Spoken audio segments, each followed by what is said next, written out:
إن شخصية الإنسان بمكوناتها المتنوعة تتأثر بتأثر الزمان والمكان والأشخاص والمواقف والأعمال.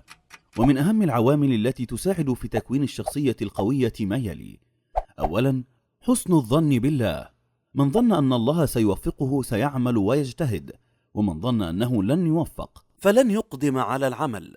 قال رسول الله صلى الله عليه وسلم من حديث أنس: والله لا يقضي الله للمؤمن قضاء إلا كان خيرا له، وليس ذلك إلا للمؤمن. ثانيا، الثقة بالذات. في الثقة لا يكفي أن تمتلك القدرة، بل لابد أن تشعر بها وتؤمن بوجودها. استعن بالله ولا تعجز، واستثمر ما تملك، واعترف بقصورك في بعض الأمور وأن هذا القصور لا يعني أنك ناقص، واسعى إلى تطوير ذاتك. ثالثا، تقبل الذات. تقبل ضعفك ولا تجعله عائقا، تقبله ثم اسعى إلى تطوير نفسك. تقبل ذاتك مهما قيل عنها وقيل لها. تقبل ذاتك واعترف بنقصك وجهلك وخطئك، ولا تحاول أن تخفيه فتنشغل به عما هو أهم وأولى. رابعا، توكيد الذات. توكيد الذات هو أن تفعل وتقول ما تريد، موازنا بين نفسك والآخرين.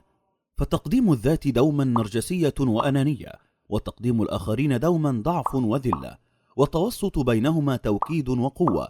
اعرف حقوقك لاستخدامها، وحدود غيرك لاحترامها.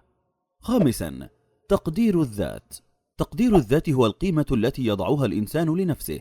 من يقدر ذاته لا يستسلم بسرعة، ولا يخشى الفشل، ولا يهتم كثيرا برأي الناس فيه. سادسا، أداء الواجبات.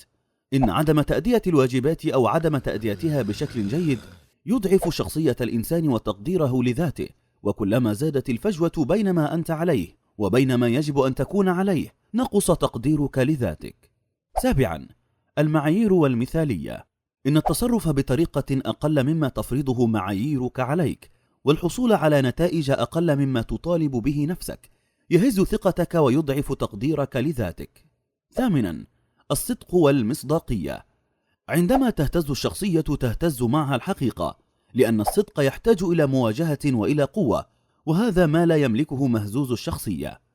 تاسعا، غير نظرتك للفشل والخطأ.